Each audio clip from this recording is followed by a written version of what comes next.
Ready graphics? Ready theme? Cue graphics. Good evening. For your information tonight. Hi, I'm Jesse Mullins. And I'm Lauren Milberger. And this is FYI. The Murphy Brown Podcast. I feel like I need to hand in my Motown card. Well, I wrote Charles K. looking delicately at a mug. Miles sets her straight, ... like a boss. Like a boss. And on today's episode, We'll be talking about Season 1, Episode 11, Off the Job Experience. hello. Hello. Hello all. Welcome, welcome, welcome. Here we are. I feel like I need to do a dun dun dun dun dun. I played trumpet for like 9 years. I should be able to do a fanfare. Or we could just say fanfare. Fanfare. Oh, that's a thing now. Welcome everybody. Fanfare. I throw confetti. Physical confetti? Or just my cats. I like to jokingly send people emojis as words. Oh, yes. Smiley I love emoji. this. I think I'm Smiley hilarious. emoji. So I have this set of girlfriends, and we one day made the pact that we were only going to converse in GIFs for the entire day. We started the day. Because it's fun. Because it's amazing. And then at some point a couple months ago, we then started, because we use a lot of the same GIFs back and forth to each other. So then we started respond to each other in describing the GIF we would have sent. Yes. So suddenly I'm like, dancing kitten gets sombrero on head. It's the best. Speaking of gifts, we still have the word out to the world and Yes. the internet to have more Murphy Brown gifts. I need gym GIFs like it's my job. We need tons of them. Please. We need to have a whole conversation in Murphy Brown gifts. I need that. I can do that. This is my, I think my highest form of communication is my ability to choose a GIF. You're really good at it. Thank you very much. I'm learning from you. Yes. It's funny because one of the very few gifts on the internet is from this episode. Yes, from this one. Yes. You see how I brought it full circle? Look at you. I'm so good. She's so professional, Queen y'all. of the transition. Queen of Segway. So today's episode is written by Tom Seeley and Norm Gunzenhauser. We like It is- them. We do. It is directed by Barnett Kellman. Shocker. Shocker. And it aired January 23rd, 1989. Now, before we get into the episode, Yes. Oh, no. I'm sorry, Lauren. Can't we pretend it never happened? We could, but I want the people to hear your true reaction to a realization, because it's important to note. Oh, no. You're that going to read my text message that I we're- sent you? I won't do that. Thank you. I won't quite open the wound again. But Thank you. I appreciate. I think it's important for people to hear our humanity, and that we're human, and we put our pants on one leg at a time. Did it have to be Marvin Gaye and Tammy Terrell? I Did it guess- have to be? It did for the lesson. Oh, God. So, Lauren, what happened? So in our last episode of Episode, not the interview with Steve, In Kyle. and Kyle, we talked about the wrong song. We went very in depth into an incorrect song. Really in depth. I mean, it's now great to learn that about said I song. love that I can laugh about it. Yes. There was not laughing at first not. when a very kind listener shared the Yes. news with us. Thank you, kind listener. So, in penance, Lauren would like to share what song was actually playing in Kyle. I can stop laughing. It's okay. It's okay now. You're safe. You're safe here. It's a safe place. This is a safe place, and we all love you, Thank you. including that car that just drove by. I know. I think it loves me more. It loves you a lot. Yeah. So the song was Your Precious Love, which is a 1967 Motown hit by Marvin Gaye and Tammy Terrell. We are fans.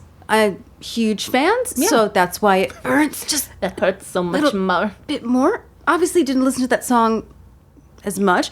Of course, going back, I listened and went, oh, yes, that's very much them. I think I knew that probably listening to it and just somehow got into some sort of internet hole. Anyway, You heard a lyric, I did. and you went off the lyric. Went off the lyric. It's fine. Funny enough, this song is written by Nick Ashford and Valerie Simpson. Mm-hmm. It involves the Funk Brothers. Funk brother. It is a doo-wop style recording for the vocals, which is interesting. And those of you who are not familiar with Marvin Gaye and Tammy Terrell, Marvin Gaye and Tammy Terrell did sing separately, but together most famously, I think this is how I see it. You know, I feel like Marvin Gaye definitely was more known by himself than she was. Yeah, yeah. But she also died very young, so that could be part of it. Probably. Yeah. I mean, so did he, but he lived a little bit longer. Well, and also it's just the nature of he had some particular hits that have shown up a lot in pop culture again and again. Mm-hmm. And I'm going to say a little bit more about them for when because there's a lot of their songs in the show. And I do adore them, but something interesting is that they were in a relationship together. Very sadly, she died in his arms on stage after having a aneurysm, which sounds like it's from some movie. Yeah, it sounds like a movie. Yeah. So I'm going to briefly talk about that because talking about it more will hurt my heart. And you heard enough. Every time I hear the song, I'll go, oh, God. Penance. I feel like I need to hand in my Motown card. No, you keep Bye, that. guys. I don't deserve you, I don't love. deserve you. And so there we go. Moving on to today's episode. So the day after this episode came out, this really cool article on Candice Bergen came out in Rolling Stone. Funny enough, it's always been one of my favorite interviews, and Candice, in her second biography of Fine Romance, actually quotes some of it. This is one of these articles in my scrapbook that I photocopied from the library. Oh, it's nice. It's in the nice scrapbook pages that are the sticky on one side with the film over it, which... Well, that is my entire scrapbook. Oh, those are all the scrapbooks and photo albums I grew up with. And my Yeah, grandma had we all every did. single one of them, and I love them. I just don't see them anymore, and I love how they, over time, they go that kind of like orangey sienna colored. So this is January 26, 1989. One of my favorite quotes in here is just sort of how Candice has friends were giving her a hard time, kind of like Frank does. Mm-hmm. And she said that a friend of hers, after seeing the show, gave her a call and said, well, Bergen, the secret's out. Now the world will know what the rest of us know, which is that you are a total asshole. That's going to be the letter I get from someone. And then in the article, they call Murphy a hornier, thornier version of Rosalind Russell. Okay. In His Girl Friday. She is Linda Ellerby as a glamour puss. She is simply put hard candy. That's the name of the article. You will learn that there are lots of articles on Candice Bergen with puns about her name. Yes. Very Yes. clever. Yes. It's a thing. It is a thing. And then, this same week, Well, then, on that same week, 4 days later, on January 28th, someone named Candice Bergen won the Golden Globe for Murphy Brown. yeah. And what I like is looking who she was up against. Oh, yeah, tell us. She's up against Betty White for the Golden Girls. I like this listed. Beatrice Arthur. Well, the Golden Girls. Technically, that's her billing. We just all forget. We all just say B. Arthur. Yeah. Roseanne for Roseanne. And Tracy Ullman for the Tracy Ullman Show. All shows that I grew up watching. I was obsessed with the Tracy Ullman Show and was tried I. to do all of these characters. Go home. Go home. I also like noting that just because this has come up multiple times, that the best drama series that year was 30-something. I noticed that too. Just wanna share that. And I think it's always so interesting because the Golden Globes come out usually halfway through a first season. So if you, as an actress, if you win for that, you really won for half a season, which is a lot to say. And look that at you this beat first half, yeah. You beat people who are up for two halves of one season or a full season. Yeah, for a full season. So that's interesting to me. Back to the episode. Yes. So the episode opens with the song "Isn't She Lovely" by Stevie Wonder. It's the U.S. promo single by Stevie Wonder from his 1976 album "Songs in the Key of Life." So I thought this was interesting because I had never heard of a promo single before. Yeah, I assumed E EP. Yeah. So the idea is that it was released to radio stations to publicize the album, but it wouldn't be released as a commercial 45 single, which means that it couldn't chart. You had to buy the full album to listen to it. And he refused to even release it because it was so popular on the radio. Yeah, and that's funny because people are doing that more and more now. Like if you look at buying something on iTunes, there's a lot of times where you can get a couple things, but they're making it more and more restrictive that you have to buy the full album, which makes sense because Yeah. people are losing album sales. And they must have done this a lot more, but maybe we just didn't realize it because we were so young. But so that really and took I know me that aback. single so well that I think I just Exactly. assumed it was a commercial single. Yeah. So this song, he's singing about the birth of his daughter Aisha, which makes sense if you listen to it. So the full album, Songs in the Key of Life, it's the 18th album by Stevie Wonder, which again, we talked a couple episodes ago about how freaking young he was, and that's not fair. It was released on September 28th, 1976 by Motown Records through the Tamla Records. Is that correct? Or is it Tamla? It's the I say Tamla. Tamla, right? Yeah. It's considered the culmination of his classic period albums because he's, It's one of been my making favorite albums forever. It's one of my favorite albums. It's a great amazing album. Sir Duke is on it. I wish Yes. Mm-hmm. Az is on it. But something that caught me, I may be mistaken. There's a lot of songs in the series. Mm-hmm. Yes. But I think that this might be the latest song on Murphy Brown. It's from 1976. That's an older song, yeah, especially for the style. Yeah. And And again, by older, I mean newer. I Right. know how words work. And it could just be because it's the first season and they're testing things out and they realize Sure. they wanted to be more sort of in a 60s Motown. Yeah, they really want to go classic. Yeah, but also Stevie Wonder is such of that time as well, even in the 70s. And he produces for decades. Yeah, but I found that interesting. And also because I am not as familiar with season 1 as I am with season 2 and 3 because I really didn't see it in its entirety, even though it was syndicated, but I didn't see it unedited until the DVD came out in 2005. I have more favorite seasons that I've seen more frequently. Yes. But that really struck me. I was like, oh, this is really late for the show. Yeah, it is. I hadn't even thought about that. I mean, you can even kind of hear it in the style, but now I'm really intrigued to see what they're going to do musically for the revival. So am I. And I'm very intrigued. I wonder if the rights, I mean, obviously there are different contracts now, so rights Very issues may different. not be an issue. Yeah. But it does sound like that Motown and old songs do have a bit of a juggernaut when it comes to that as well, that they're a little bit tougher. So I wonder if they're going to maybe mix it up a bit. I mean, you're going to have younger characters, right? That's the thing is I really wonder, because this style of music is so intrinsically linked to Murphy. Yeah, you can't not have it. So I wonder if there are multiple avenues you could go. You could have a mix of this and newer music, especially if, we end up focusing a lot on Avery perhaps. But he, for example, I grew up with parents who were, original baby boomers and sisters who are Gen X.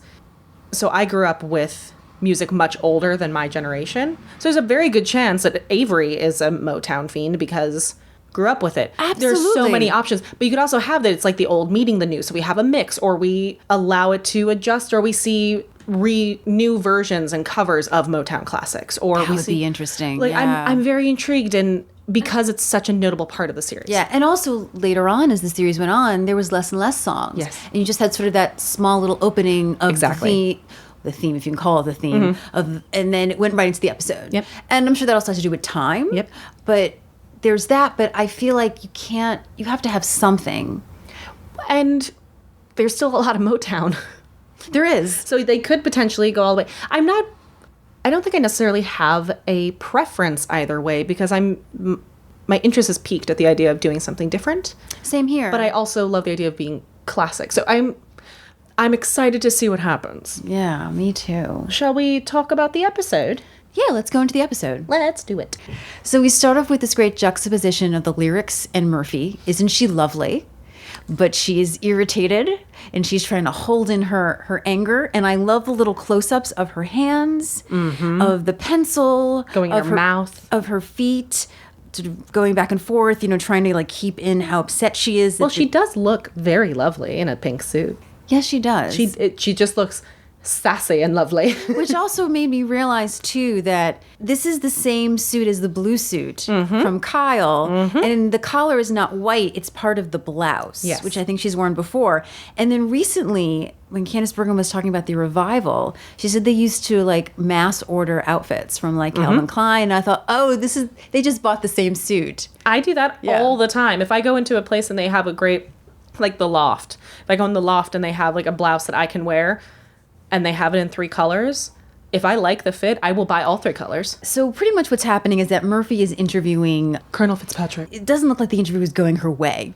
I have in my little rundown here, Colonel is, and then in all caps, gesticulating. He is speaking quite fiercely and she is not having it. And Miles, you can see it on Miles. You can see the reaction to Jim, who at one point is like, oh. they are in pain over They're there. in pain. And I think they're in pain because they know how much she is in pain. They can see it building. And like you said, with the pencil, what's great is that the sort of, I guess, downbeat at the end is her putting the pencil in her mouth. Yes, and you're like, oh no. Yes. This colonel is going on about how good Americans, real Americans, they don't want what Murphy and the media want, because she's a naive person. Naive people like yourself. Yes. Ooh. What they want is the necessary spending on money and weaponry if we're going to survive. And Murphy keeps throwing in, she says the country spends $300 billion a year on defense and only $20 billion on education. And he doesn't believe that the Russians, our enemy, are going to respect his. He says the Soviets. Oh, the Soviets. He yes. uses the Soviets, which is very of the time. And right before this, he also says, he makes a statement that the security of this country is priority over winning spelling bees. That made my heart hurt. It's very current. Very much so. It was, especially in the light of what's been happening post Parkland. It's with the discussion of teachers and education and arming people or not.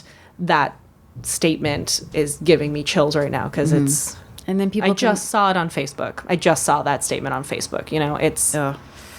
It's just, it bugs me because then people complain, oh, we're not number one anymore.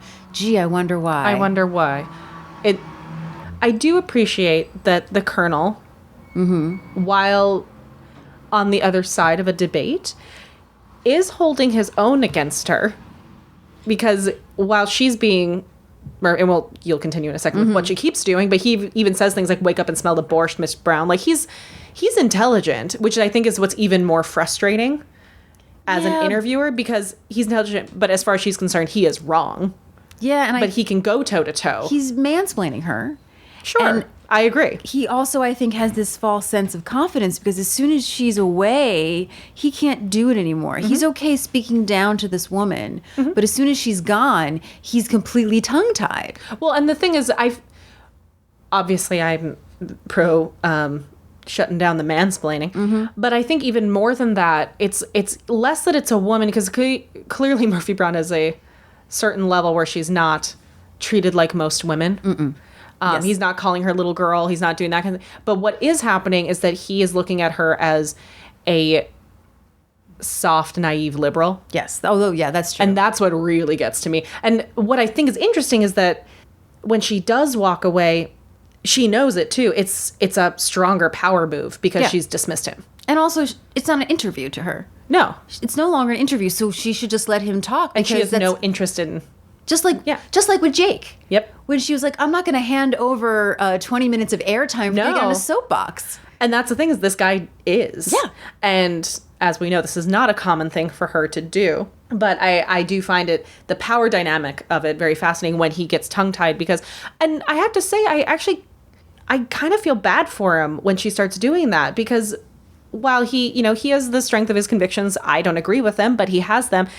As far as he's concerned, he does genuinely appear to be wanting to get his point understood and across. Sure, he believes in it. And when they say he's drowning, like he's gobsmacked because she walks away and he's like, oh, but we still have time to talk. Like, he's still trying to talk about it. He just doesn't understand that he won't let her get a word in edgewise, and he's being a D-bag about it. And Miles is freaking out and pushes her back on stage, where she takes a newspaper and lets him talk while she reads the newspaper. Yeah. One of my favorites is, here's Dan Quayle in the driving range, and they said he wouldn't have anything to do. Ding! She checks the weather, she rips out coupons, and just lets him completely flounder and drown there on television. Gotta love how we're still talking about politicians on a golf course. I do love when she goes, America, Colonel Fitzpatrick. Although, wait, we didn't talk about the GIF.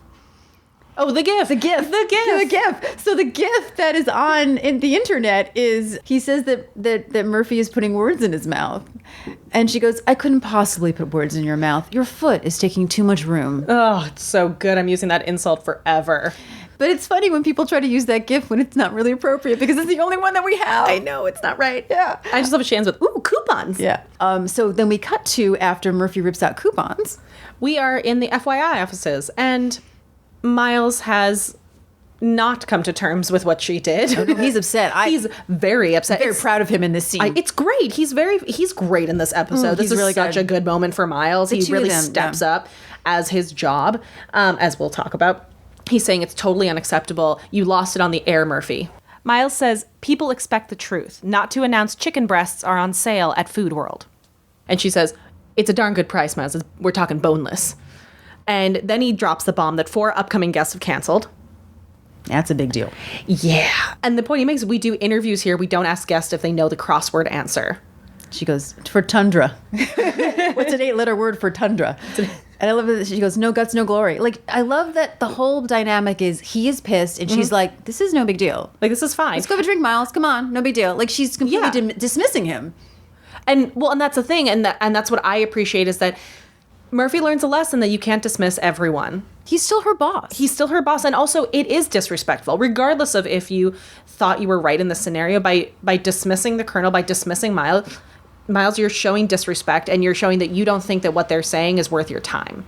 And he's saying, this is not okay. I am your boss. I am saying that this is unacceptable. This is not what your job is. And she says, get over it. Because that's what she's used to getting. Exactly. She's right. She runs everything. This has been her life. She's a star. And he's giving her valid reasons. 4 people really canceled is. already. Yeah. I'm so proud of him. And what I love is a Jim comes through and he sees him and goes, having a powwow? Don't mind me. And just takes off again. And he's trying to get into the elevator and they see him. Corky's here. Corky's here. No, we're not there yet. Oh, sorry, No, wait. sorry. No, it's my favorite. Okay. Because he's trying to get to the elevator and then he gets trapped by the 2 of them.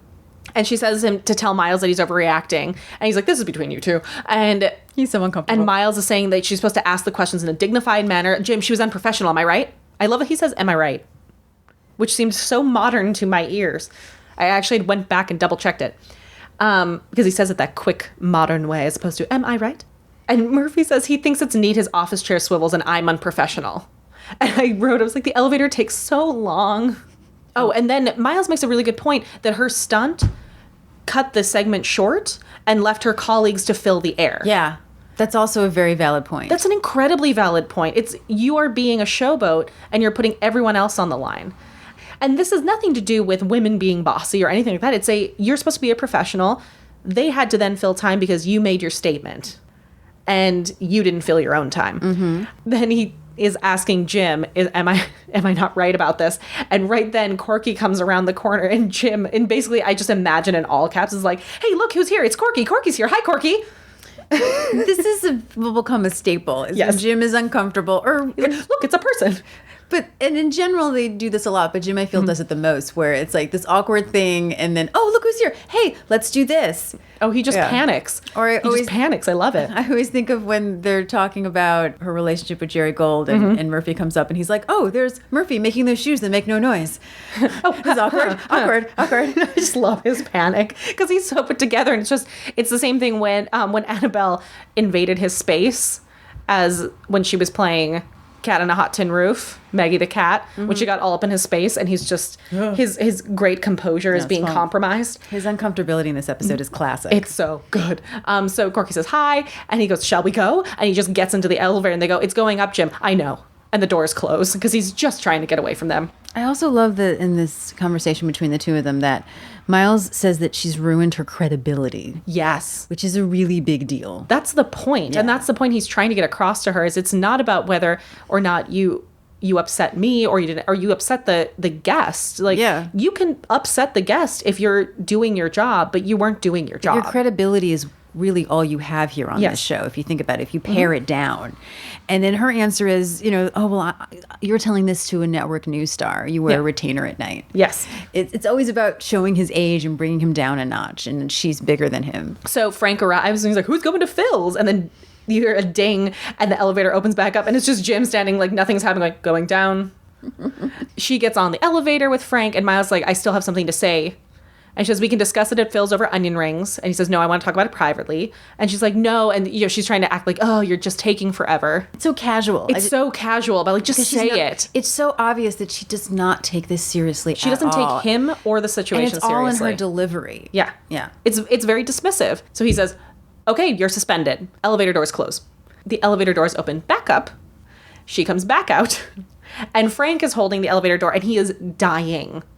Watching the 2 of them are like the kids in the back of the classroom. Oh, they're such jerks. And she's trying to be like, okay, no, what are you really talking about? and he draws the line in the sand, and you just But it's great that she's making fun of it. She's like, what, no more personal calls? I can't take Yeah, my like, coffee oh. break until Yeah, my she's work doing is done. stand-up. Yeah, do I have to sit in the Like, cloakroom? she's like, oh no, she's like mocking ow. him. She's doing like that. Oh, ow, my wrist. Yeah. Oh, it hurts. And she looks like she's doing stand up for Frank. Yeah. About this, and he's losing his mind in the background, which is one of my favorite. Whenever the gang is doing stuff in the background in character, in great. reaction to what's happening, it's fantastic. But long story short, he's serious, and we find out how serious he is. Well, it's great that then he gets in the elevator and it closes and Yeah. leaves her there. And I wrote, Miles sets her straight, ... like a boss. Like a boss. Oh, yeah. So then we cut to Murphy's office and she's in blue. What a shocker. We Power love blue. Power blue. I thought it was Power Red, but it's all about Power Blue No, this hers- season. yeah, I'm into it. And what's interesting about this scene to me is first of all, Murphy is taking all of the crap out of her office to make it look all pristine. Yeah, it's so simple. So simple. All of a sudden, And then moving her Emmy in a very I special wrote place. front and center. Yes. But the way that Candace takes this scene Mm-hmm. with Miles, I feel like would have been different if it was later on in the series. Yes. She's very serious, which is a choice that I like. But knowing what Candace does with Murphy later, Yeah. I feel like in a later season she would have been shoving it in Miles' face. Oh yeah. As opposed to him coming in and saying, "Oh, I see you called a meeting with the vice president of news. I'm not wearing, a dark suit." She's like, "Oh, I'm sorry about that, Miles." And she's just being very super professional. Maybe Yes. she's prepping for Jean. And I wonder if it's over time she gets comfortable enough after this That's it episode. too, with Miles. Yeah, Yeah. to then, because this is the first time they're going toe to toe like this. Yeah, and at the end, she does say she's not trying to get back at him. Exactly. There's a different thing behind it. But I just felt like, I feel like if this was season 3, she would have played it differently. I think my headcanon is pretty positive that it's because that stuff can't happen without this episode happening first. Yeah. Miles puts his hands all over Murphy's Emmy after she cleans it, which is pretty funny. I love it. She's putting everything out. And Miles is saying, she may have the upper hand, but he has a different boss, employee relationship with Gene Kinsella. Well, he does. Yes, they're very, very close. And, this is not going to work out the way she thinks it does. And he comes in and calls her Brownie, which is a nickname we've never heard anyone call her before. They hug, and he calls Miles Silverberg, and he calls him Mr. Kinsella. Yep. And he kind of What a close relationship. he becomes sort of tiny and small like a child. Oh, he's so little. Also, I noticed that Miles is wearing his Harvard tie. Yeah, he is. And Which I he had- brings up multiple times. Yeah, and I thought, ooh, At Harvard. what a great detail. Yeah. Because I went, wait, is that a Harvard tie? And Oh, I yeah. looked it up just to be sure, and I thought, that's such a great little detail. I did the same thing. I didn't look it up because you are better than me. But I saw it. I was like, that must be the Harvard tie. And then he says Harvard like 2 or 3 times in yeah. the scene. And I was like, oh, it's a Harvard tie. Yeah. So apparently, Murphy is the godmother to Gene Kinsella's kids. You know. Because, she asks about the soccer game. She knows all these little familiar details about his family. Gene is like, oh, you haven't come home for dinner recently. Oh, she's going to call his wife and, make appointment for them to have dinner. It's so, obvious that Miles is kind of screwed. Oh, he's so screwed. Yeah. So I very quickly want to talk about Gene Kinsella's 3-piece suit because I feel it's very of his age. I love a 3-piece suit. Now, 3-piece suits are very in right now. Yes. But back at this because point, they're considered retro. yes. And I love a 3-piece suit because I love the way a sort of waistcoat, as the British say. Oh, yes, a waistcoat. The vest hugs very nicely. Mm-hmm. But when I saw him in it, I thought, oh, this is so 1970s. Yeah, this is of a time. Yeah. Like watching Lou Grant. Oh, yes. Yeah, right? Yes. So I thought that was interesting. That I'm like that that's a very specific choice for a man of his age, and it puts him in a certain time period. Yeah, it Yeah. does. It shows. It's much like Jim's style Yes, of the classic reporter, this- businessman. Like but he even- has the classic executive. yeah. But Jim, even I feel like even has a 40s thing with the hat going on, right? yes. Yeah. But this to me, Jim was retro in his time. yes, right. Gene is of his time. Of his time, yes. So they sit down, and there's no seat for Miles. And Murphy, very professional, goes, "Oh, Miles, there's a seat for you behind the door." And it's like a little pull-out, It's a tiny little stool. which means because he's so short that he's now shorter than everybody. I wrote little kid at the desk. Oh, yeah. He's a little. This whole thing is a huge power move. Oh my god, it really is.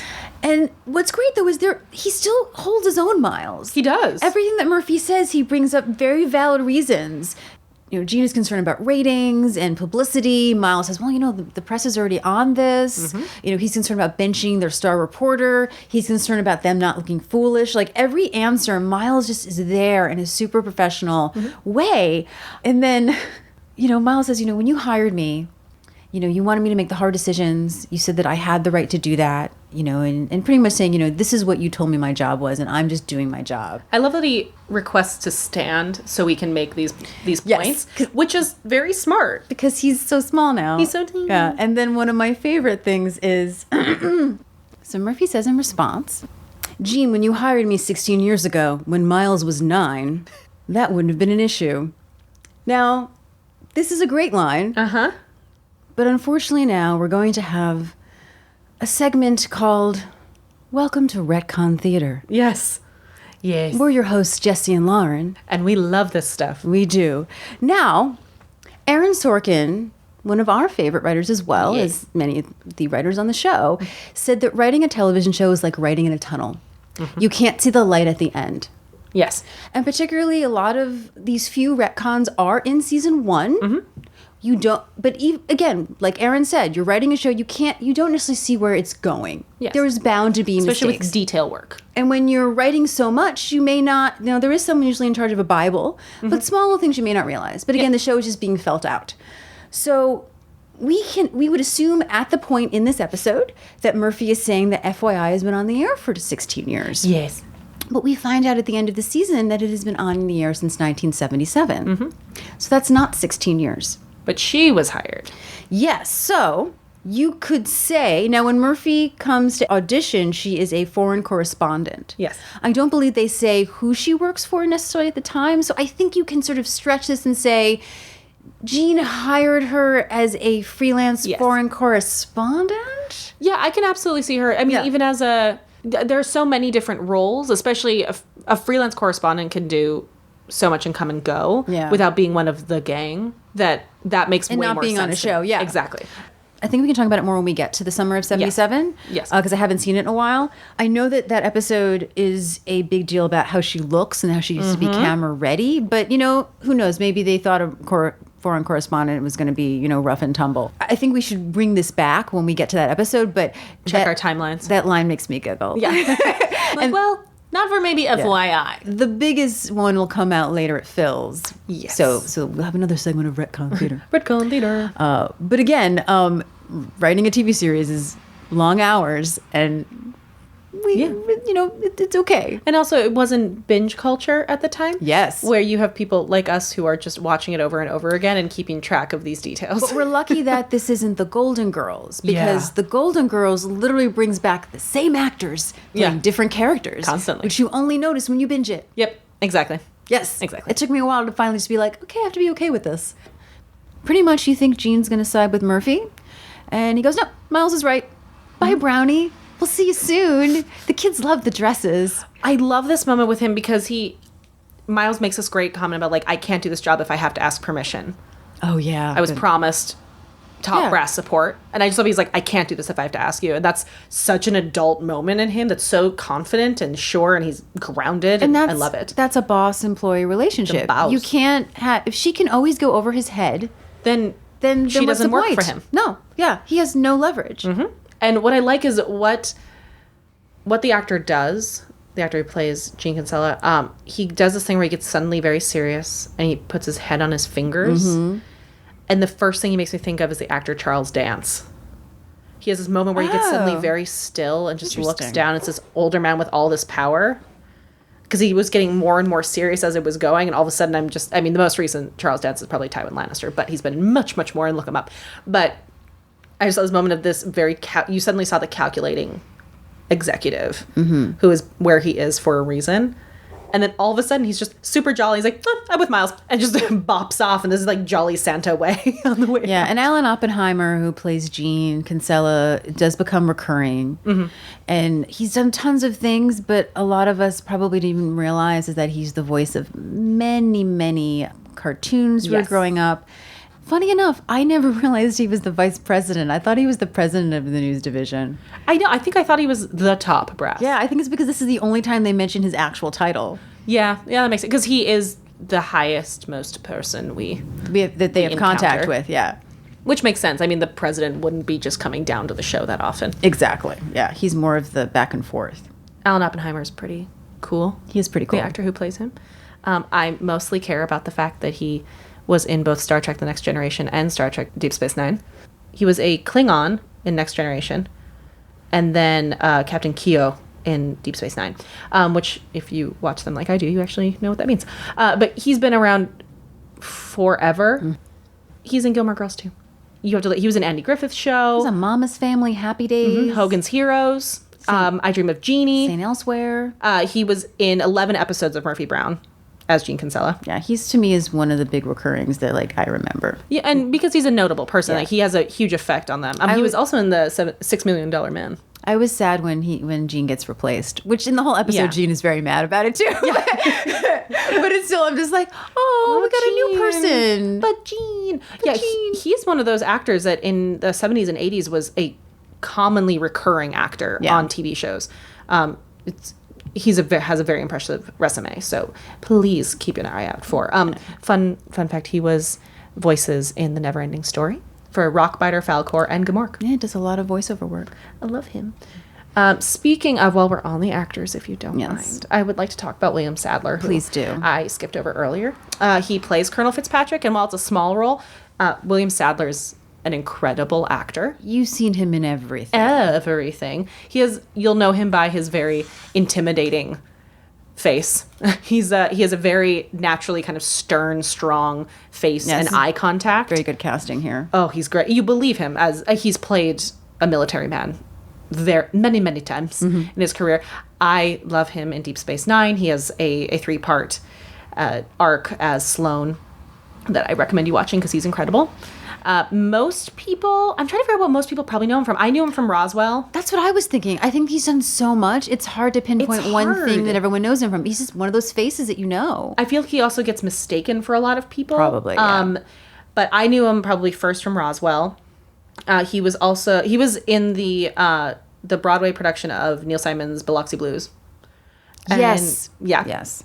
Which makes sense. He's probably best remembered for Die Hard 2, Bill and Ted's Bogus Adventure, and Shawshank Redemption. See, those last two are the ones that I know him from. Yeah. And at first, of course, because of all the makeup in Bill and Ted, Yes. it's hard to know it's him. He's so funny in that movie. But his voice, Matt, if you watch it knowing it's him, you hear it. But the eyes and the smile. He has those really piercing yeah, eyes. he plays the Grim Reaper, if Yes. people don't realize. It's so funny. He's terrifying. Yeah. But also hilarious.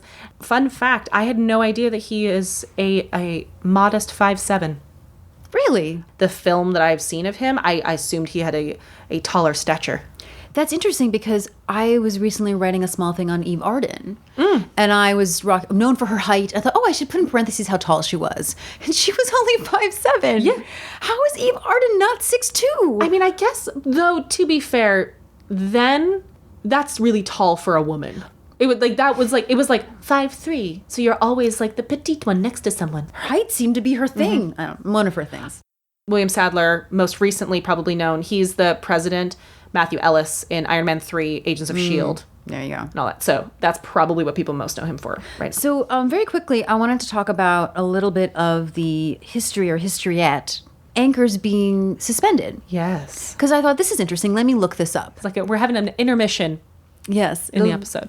The funniest thing to me was after I waded through pages and pages of people fired or suspended for sexual harassment, which was a lot, or saying something racist on the air. There were certain categories. So we obviously have sort of, the bigger things more recently, like in 2004, Dan Rather being fired based on content. Brian Williams being fired in 2015, although being suspended first and then being fired. Yes. Because everything said that he was just fired. I thought, no, I remember him being suspended for at least 6 months Yeah, I because I was remember like that. waiting for him to come back. And then eventually he obviously went to MSNBC for lying about something, not even on the air, but in an interview. Yes. So that's completely different. Lying about his experience. Yes, that he was fired on in a helicopter when he was not. Then you have a whole, litany of people, mostly local news, who are suspended for swearing on air. Yes. Including hot mics, but most of the time not. And then I feel like lately there's a new category of people who say something bad on Twitter who get suspended. Yes. So it was hard to find something that was very similar to what happened to Murphy Yes, because it was her actual conduct on air. Yeah. with a guest. But something interesting that I thought I would share that I found, because it is about women, about African American women particularly, some women in the 70s and early 80s who were suspended or fired for not straightening their hair. That's so sick. It's really sick. So, for example, you have Melba hope I say her name right, Melba Tolliver, who disobeyed WABC TV news director who ordered her to straighten her hair when she was wearing an afro. She was covering the 1971 White House Rose Garden wedding of Tricia Nixon. Whoa. She was suspended from all on-camera work, but then they finally relented because there was an article about it in the New York Post. Yeah, bad publicity. Yeah. Then in 1981, Dorothy Reed was suspended from local ABC in San Francisco for wearing her hair in cornrows. But with the support of the NAACP, she filed a grievance and won the return of her job, but then her contract was not renewed. So this, I had not heard of this, but then when I read it, it shouldn't have surprised me. I mean, unfortunately, we as white women have not had to face those kinds of prejudice in those terms, and it makes me fairly sick about how recent they are. Oh yeah, I've heard stories recently as well, not in this detail, but That's just acting and so forth. horrible. And then we have another category of people who are caught on camera not doing their job, saying terrible things. There was ESPN reporter Britt McHenry was suspended for being caught on camera screaming some horribly hateful things at a parking lot attendant. Which then brings me to the revival, because Murphy has maybe not said some of these hateful things this woman said, but gotten upset with people and had a big, huge monologue, and someone could have a cell phone. Yes. Or how many times... That's one of the first things I thought of is Murphy starts ranting. It's a viral video. The first thing I thought of was how many times did she get suspended because of things she said on Twitter? Yes. Like, this is the world where Murphy could have Twitter. Yeah. Murphy can get caught ranting at someone in a line or something like that. Like, I am concerned for Murphy's public image. Yes. It's going to be interesting. But back to the story, Jessie. So we cut to Murphy leaving with her box of belongings. Frank is meeting her on her way to the elevator. And he says, "Aw, Murph," telling her the next couple of weeks won't be the same. Oh, she'll have that empty parking spot. It'll just be a reminder. And he's, maybe it'll ease the pain if I park there. Yeah, I think I will. And I think it was our conversation with Norm where it was mentioned that, or some, I don't remember who it was with. Oh my goodness. That this was sort of a take on the fact that Candice Bergen had sort of a prime parking space as well. Oh yeah, who did say that? Yeah, I forget. No, we're the worst. We're the worst. Someone said that. We don't remember. Thank you, writing angel, who told us that. Thank you. Then she says it'll give her time to think and about, Miles' office, his new car, his pants, all flammable. Oh, Murphy. And Frank's like, "Oh, Murphy." And she's like, no, better. He goes, "Not his house." And she reminds him of a game against the Eagles where everyone knew Sonny Jurgensen was Jurgensen. You're asking me about the football? I'm so sorry. Everyone knew that Sonny Jurgensen was hurt, but he walked out of there, and so will she. And then she's like, "Oh, and also, can you call office supply? I accidentally dropped my typewriter on the floor 6 times. She's a little embarrassed about that. Yeah. And then we have Jim come in with a chin-up slugger, and he knows she's going to weather the storm. It was a tough call. He sees both sides. And that, in a nutshell, is what makes this world so damn interesting. I hate goodbyes. And then he just walks away. Just my favorite. Jim just avoiding emotions. And she says, no, it's going to be great. She's been especially tense lately. And when was the last time I had 2 weeks to myself? This will be good. And Corky is, very impressed that she can look at this so positively. If it was me, I'd go to the gym and work off some of those pounds so I won't be so embarrassed come swimsuit season. I hate all of the... I mean, I get it's because the way the Corky sees her is sort of this older, different, Yes. woman. But anytime they make jokes about Candice Bergen being fat, I'm like, really? I mean, She's not. How such can an- Corky look at her and think that she... Oh, anyway, sorry. It's I get what the joke is. I get it too. But again, I've watched so many sitcoms in the world with hot tiny people talking about how they're overweight, and I'm just like, you can shut up. So I kind of just write that off because I've seen it far too often. guess She thanks her for the advice. And then Corky says, as the senior woman around here, she has to make it her business to ensure FYI maintains the same high standards while she's gone. And then her first act as senior woman is to walk by one of the guys working and say, "Don't wear that tie anymore." She's trying. She's trying. Frank says, "Take me with you, Murph." And as they're nearing the elevator, Miles arrives. Frank takes off. And Miles says, he did what he had to do. It was strictly professional, and he hopes there are no hard feelings. And Murphy is not handling this very well and says, "You stink." He says, "Okay, so some hard feelings. Still friends?" And she says, "We're just two people who have to work together, and that's it." She says what she wants to happen to him. She wants all of his hair to fall out. She wants to get cavities in every tooth. She wants to roll him in picnic food and stake him to an anthill. That's what she wants, Silverberg. It reminded me of what Steven told us, that Murphy is a bratty child. She is a bratty child, and she does not handle a loss very well.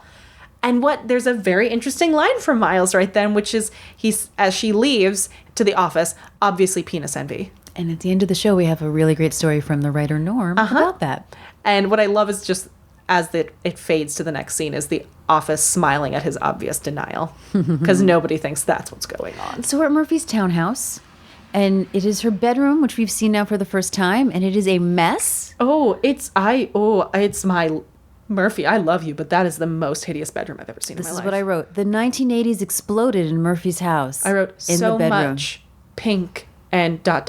fluffiness. And flowers. Oh, it's awful. It's very 1987. Oh, it is. Eldon is not very happy. No, he's not. He just can't work like this. There's so much stuff. There's pantyhose on his paint thingy. His smoothing stick? Smoothing stick, thank Oh, no, you. he's looking for a smoothing stick. Yeah. He's crawling on the ground, but Murphy needs quiet because she's writing her memoirs, which she's been wanting to do forever. I wrote, her hair is terrifying. A little less time writing and a little less more time shaving those legs. Oh, God. The ongoing leg shaving jokes kill me. I love them. And Murphy's just obsessed with like changing the words and like making it perfect. And then she says that she's going to help Eldon wallpaper. And he's like, no. No. And it gets to the point where she's like, I need to wallpaper very, very much, Eldon. And first he wants her to stir the glue, Yes. right? She feels Yep. like that's something that they let a child do. Exactly. It requires technique. Yes, exactly. And Eldon goes, I got to get another gig. Elvie says the reason he doesn't want her, she says, I don't want a token job. Yes. I want to smooth.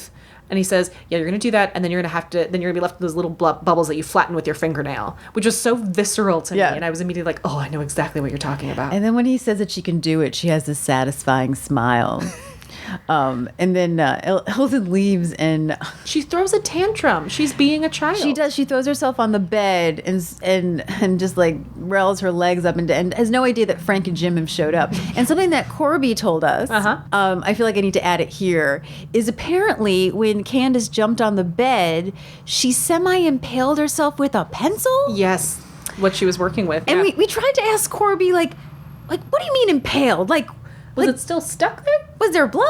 Like, that sounds really painful. Just And a poke? She's like, no, like she was fine, but she didn't tell us about it until after the scene was over. And so I'm thinking it just sort of stabbed her a little bit. Yeah. I'm hoping. Yeah. I'm hoping that's all. And she just She threw herself and she had just been working. soldiered through is what I was trying to say. Soldiered through. Not shouldered through. You can shoulder through things. Yeah. Like so, doors. I applaud Candice Bergen with just like, keep going with the scene. Yeah. Yeah, keep going. Do it, make it happen. What also is funny is this mention of The Young and the Restless. I'm skipping ahead a little bit, but it's like not the last time that we'll hear. I mean, Young and the Restless is a soap opera that's on CBS, which I used to watch with my mom in kindergarten. Oh, yeah. So I always find that funny.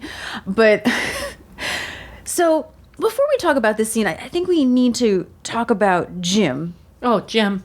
So talk about an actor with an objective and a obstacle. All he had to do was not look at her legs. Oh, I don't think it's about her legs. No, I'm simplifying Okay. it. The idea is a gentleman is in a room with a woman not wearing a robe.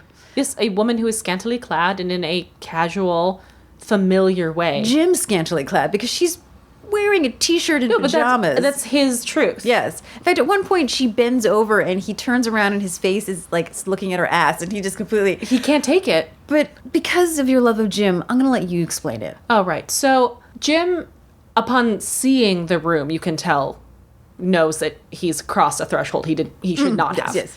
And like we said, for Murphy, for Frank, for a modern person, she's not scantily clad. She's very casual, and she hasn't shaved her legs in a while, but that's her prerogative. She starts to get undressed and Frank is just standing there. Yeah, Frank doesn't care because they have no problem. Yeah. But Jim does this thing where he works his way around the bed, and then you see this moment in his eyes where he realizes he's really near her in this state as well. So he suddenly just turns his back to her and has a full conversation as he's examining a teacup. He like picks it up and looks underneath it. And that, like, it. At one point, he tries to sort of sit, but then realizes, he can't. I can't sit on the bed. And it is... He says, we're not staying long. such a great piece of comic acting that I had not noticed before because it's sort of happening in the background of the scene. And it's so gorgeous. precious. He's so uncomfortable. Please just go back if you haven't noticed it and pay attention, guys, to him only in the scene. Just ignore Frank and Murphy for a second. And it is such a beautiful, subtle piece of comedic acting. Well, I wrote Charles K. looking delicately at a mug. Because he's holding it so nicely, like the way that, it should be held. And the moment that Frank says, leg hair so long you could comb it, he looks like he's going to die. And he's not the focus of this moment. Don't you have a robe? Don't you have a robe? It's... because she says, Jim, I made pudding. As like, look what's happened to me. Don't you have a robe? He's always like stopping the conversation for some sort of, cover her up or he has this whole long thing and he goes, let's continue this in the kitchen. Let's move this way. Let's get out of your bedroom. Like he's so uncomfortable. I know. He's such a man of his time. I love it. So Murphy admits that she's bored. She made pudding. She doesn't know what to do with herself. I love that you can see an open box of cereal kind of in the background. Mm-hmm. This is just like it's like she's been held up in this room for 3 days. Yes. Oh, yes. And she can't wait to get back and work on her bank story. Except, everyone's like, oh no. Well, what? Did, Miles, kill it? They gave it to Corky. And Murphy's like, how is she going to compare the attitudes of deficit spending in Japan with those of traditional powers of the Western world? So Jim says, she took a Toyota for a test drive and rented Tea House of the August Moon. And she just goes, oh, God. Yes. And Jim just hates to see her like this. They came to sort of, pep her up. Let's go to the kitchen. And he says, something to the effect of, just because Miles won. Thinks he won. Which he thinks is not anything, incendiary. No. But Frank sees what it does. He goes, oh, signs of life. And he encourages the hell out of that. Oh, God, yeah, yes. He's like running after her, jumping. He thinks he got you. He's just goading her. He says, taking it lying down, beaten, whipped, dead in the water, tail between your legs, DOA, RIP. Oh, it's such a great scene. And he's like, are you getting dressed now? And she goes, Frank, go get my razor. And then Jim sees that she's getting, like, taking her clothes off, and Jim is just like, I must get out of here now. He says, excuse me, and I wrote minces out. He's just like, mm-hmm. And during this section, Murphy uses some Yiddish. Yes. Yutz, which is a foolish or useless person. She feels like she's been a yutz. Not anymore. No, she's about to get busy. Mm-hmm. So speaking of, we find ourselves in Phil's with a big loud close the door as she enters. Yes, I'm wrong. It was back. But if I can add something for some reason I didn't notice until now, is so we have the front, which says, since 1919, Phil's. And I went, oh my God, in the revival, we're going to be at Phil's 100th bar, 100th anniversary. Yeah, we are. That's crazy. Yeah. I don't know why it didn't dawn on me until I saw that. I didn't hit until you said the date right now. All of a sudden it hit me and I just got really excited. I'm very excited. So she's there for the Subway, the meatball sub she ordered. And he says he shoved in an extra meatball for her. She kisses Phil on the head. And Phil goes, you kissed me when you landed on the moon. And when John Dean testified, not for a meatball sub. Get back to work. You're losing your edge. Hurry. Welcome again to Retcon Theater. Dun, dun, I'm your dun. host, Lauren, and this is Jessie. Hi. So we find out, and again, there's some subtle, this doesn't have to be a huge thing, but in the summer of 77, we get the impression that Phil and Murphy do not know each other. Yeah, we do. So all of these things that Phil has mentioned happened before 1977. So Dun, dun, dun. we could say that Murphy has been in the bar before, but she and Phil did not become friendly. She was just someone who had been there. And then after the fact, Phil, now that he knows her well, goes, oh, I remember when you would come in occasionally and you were just some person who came into the bar. Kiss me. On the forehead. Yes. So again, a lot of these retcons can be explained. But they didn't know each other. They didn't know each other. Murphy drinks. She does a lot of stuff. And hey, we say this because we enjoy being detail-obsessed people. Not that we are slamming the show in its first season for coming up with some stuff that then it gets to elaborate on later. No, it's interesting. It's fun. Yeah. And So- again, this show, very rarely has these. It's they're so rare. They're so good at this stuff. Yes. And all of it, honestly, can kind of be easily explained. Exactly. That's Really easy, like we just did. yeah. We're just like, oh well, Very maybe easily. It's this Yeah, thing. it's probably this. Yeah. So I love she's there and Corky sees her and Corky talks to her like she's talking to an invalid. She's like, you look so good. And she's so Isn't it good to see supportive. Murphy? She's doing her best. And she said she was, doing her daily errands and then snagged a major interview in the mix of it. Marlon Brando.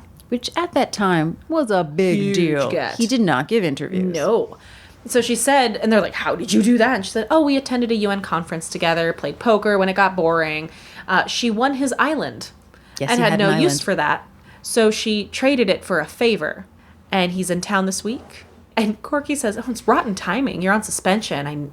Murphy goes, I know. And Corky does this great, oh. And her head goes to like each side as she says them. It's fantastic. The door opens again. Close the door. It's Miles, and so he shouts back at everyone, it's closed, it's closed. Which I love seeing somebody yell back at them. Mm-hmm. And Murphy and Miles are, well, look who's here. Hi, Miles. Murphy. And you hear a Western whistle. That's really great. That's so out of character at this point that it made me really happy. Everyone just accepts. Yeah. So she kind of lays down the law a little bit. And says, she'll be in her office getting some stuff in case anyone needs to find her. And she looks great. Oh, she's so confident and that outfit's amazing. And she's just walking. She knows she has the ace. Mm-hmm. And she says, I'll be there in case anyone needs to find me. And as she's on her way out, he screams, close the door. And he says, I don't have to agree to that interview. And Phil's there for advice. And he's like, may I give you some advice? And I was like, oh yeah, Phil, from you, absolutely. He says, just pull down your pants and sit on the griddle. It'll be a lot less painful. And then Miles is sort of left kind of pondering that. Knowing that he's losing. So we cut to Murphy's office. She's sitting there eating the meatball sub, probably just waiting for Miles. Yep. Apparently took him 20 minutes to really think about it. Good on him. Yeah. Make her wait. He figured that she would get back at him in some way, but he figured it'd be some sort of prank, like leaves in his car. She's like, I guess you haven't checked your car yet. recently. But he's convinced that she's just doing this to get him. And Murphy is very, very serious. She promises that she's not trying to make Miles look bad. Yeah. And she gives this really amazing speech. This is, again, another example. We're getting into the last act of the show, and we have a serious moment in this comedy. That pays off because of everything that's been layered in. Yeah, and I really can't read the whole thing here, but... So he leads her in with asking, why'd you have to do this to me? Why'd you have to get Brando? And she pretty much is honest and raw with him. That beautiful. He needs to understand that all she really has is her job right She now. only has her job. She loves the way that the pencil sharpener sounds. Not being there practically killed her. She likes the sound of the teletype machine.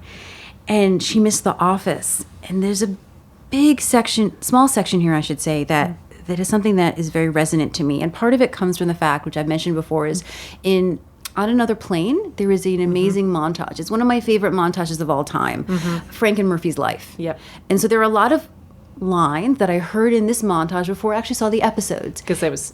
Yes. So this section here, which is, I know I shouldn't need this job as much as I do, but the fact is, and then this is what's in the montage. You're dealing with a person who gave up drinking this year, who gave up smoking this year. Every day is a struggle. And that line is superimposed over Murphy pouring out alcohol into a glass. And it is so beautiful. And then something that Murphy admits to Miles in the episode is that she's not as strong as he thinks that she is. And she doesn't admit that to many people, but she's admitting it to him. And it's such a beautiful scene. And it's such a deep sort of, raw moment for Murphy. And that she trusts him enough to say that. And it's one of my favorite moments in the series. Can I just say, a little, behind the podcast app moment? Yeah. We just had this moment earlier between the two of us. Did we? Yeah, because I shared some vulnerability yeah. with Lauren. We did. And it was a personal insecurity and just needing to share and be so that I could be understood in a discussion, and had to be like, that isn't easy for me, but because I trust and I appreciate you and I feel like you have my best interests at heart, I feel like I can. And that's very interesting that we just came to this moment because that was not intentional. I feel like that happens on this show a lot. Yeah. Our personal lives sort of intersect with the episode we're doing. Dang it, Murphy. Yeah. And then speaking of that, I think that also something that is key to us too is Miles' little sort of monologue that when he was a kid, he used to watch Murphy on TV. And he would think, if there was one person I'd want to work with, it would be you. Mm-hmm. And here I am on FYI and Murphy Brown, produced by Miles Silverberg. Oh. And this is pretty overwhelming stuff. And then most of the time I feel like I can't handle it, but sometimes I feel like I'm still that kid. And that sort of got me, because I really do believe when it comes to the people that you look up to from a certain age, Yep.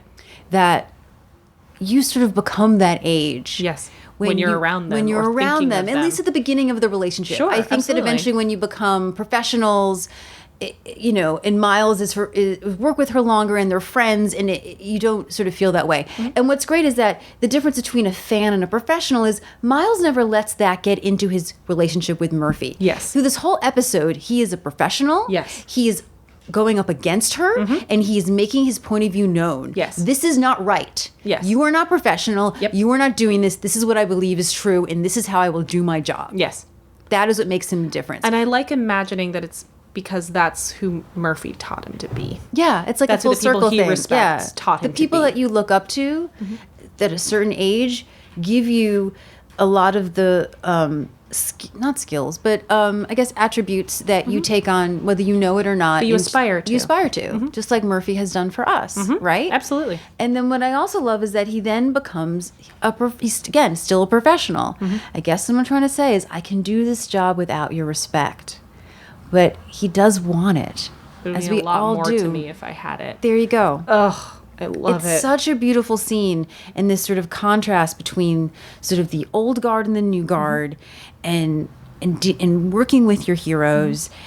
But We talk about that Yeah. all the time when we're emailing with the creators. yeah, that's what I'm thinking, from but the I'm trying not show. to say it. No, but we have that a lot, and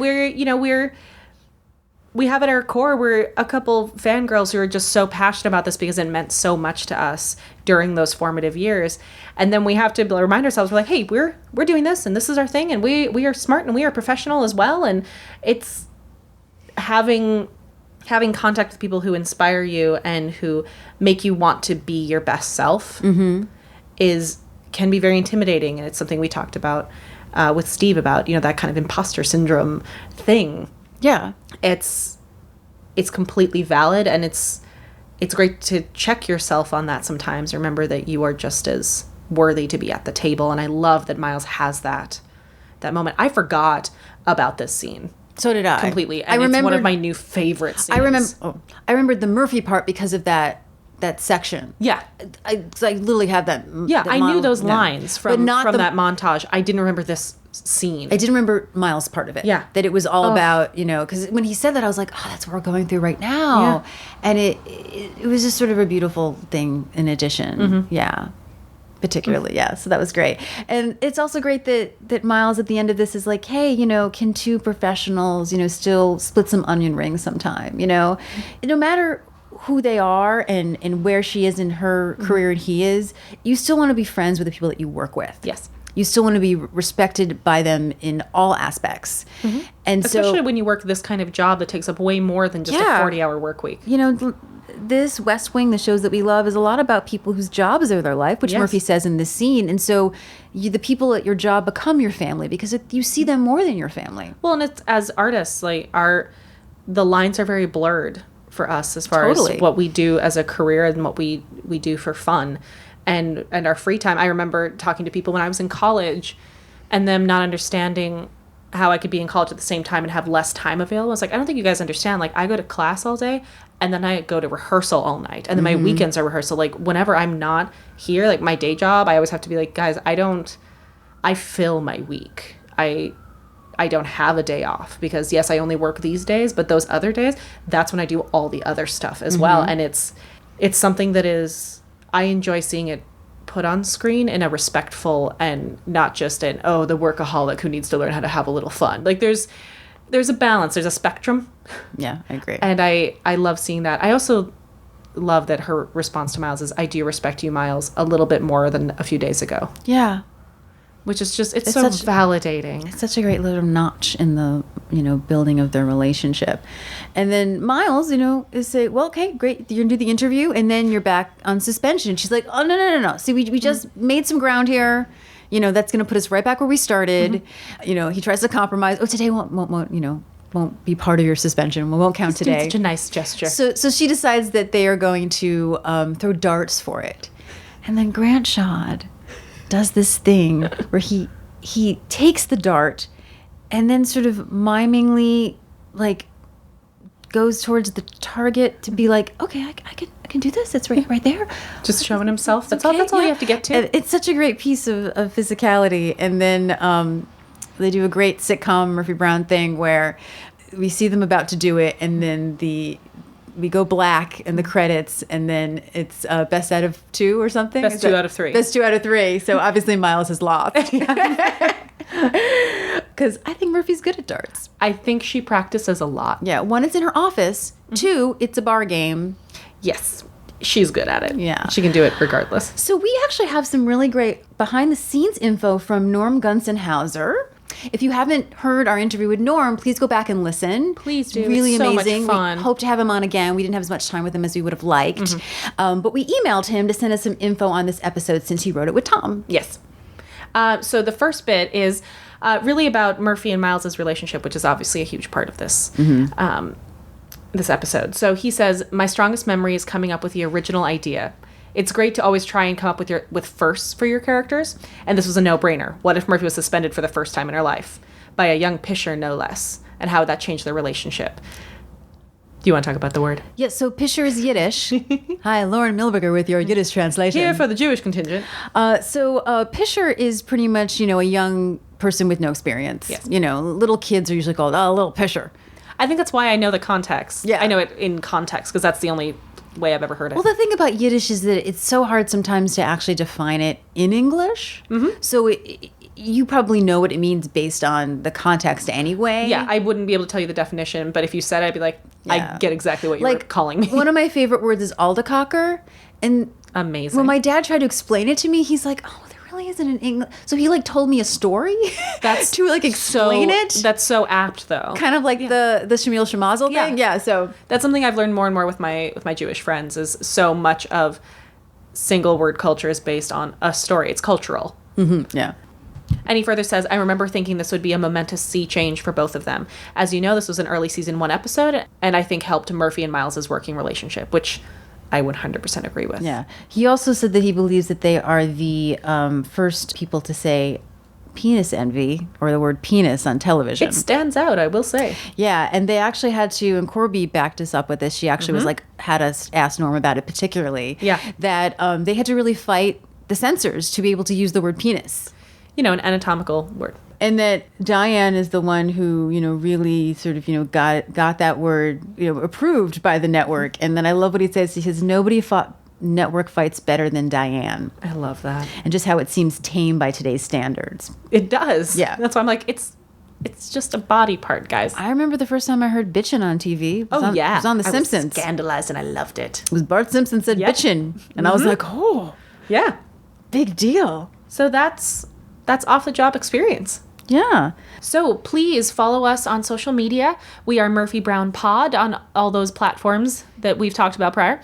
We are also murphybrownpod.com for our website, and our email is murphybrownpod@gmail.com. Yeah, you can leave us a voicemail telling us why you love Murphy Brown so we can maybe put it on the show, or send us a little note from your phone to murphybrownpod@gmail.com. The number, if you want to just call and leave a voicemail, is 646-450-6902.